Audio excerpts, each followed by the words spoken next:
Hi guys, welcome to a new video with me, Which Doctor Wears. In this one I'm going to cover how to make your typography more interesting with something called Envelop Distort inside of Illustrator.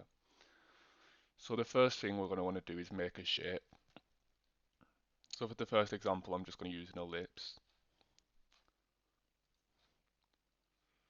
Then what we're going to do is type out our text.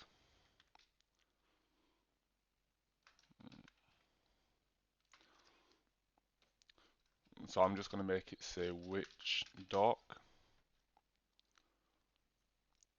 Then what you want to do is make sure your shape's in a foreground, and you can do that by clicking Control and then the right square bracket. Now we go to Object, Envelop Distort, Make with Top Object.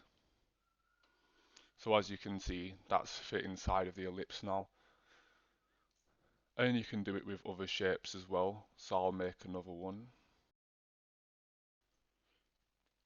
So what I'm going to do now is just use the shape builder to make this space in the middle into our shape. So there we go, that's the shape we want to use.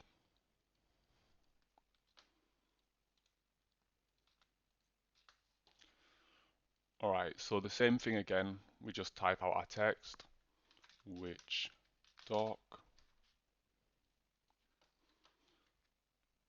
then scale it up.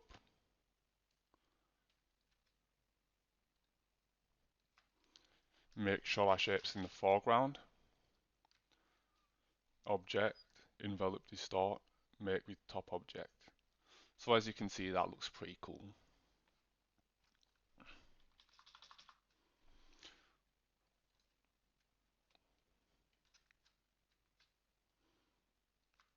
Now, there are other ways to use envelop distort.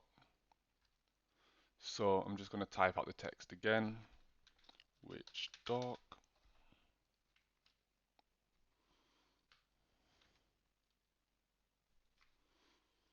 object, envelop distort, and make with warp. So for this one, oh yeah, you can change these values as well if you want something like that.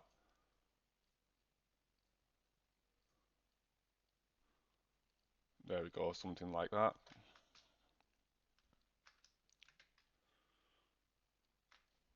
So there we go. As you can see, there's a lot you can do with it, but there's one more thing to show you still, and that is make with mesh. So which doc,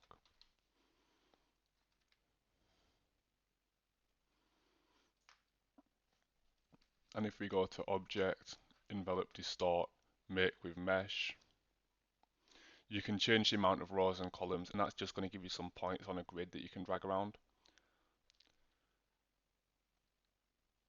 Yeah, so you want to use the direct selection tool to grab these points, and you can just drag them around like this. Little handles come up, you can use that to control the curve like that. Go like this. Now this obviously doesn't look great, it's just an example, but yeah, you can use the make with mesh as well. Anyway guys, that's pretty much it for this tutorial, so I'll catch you in the next one. Peace.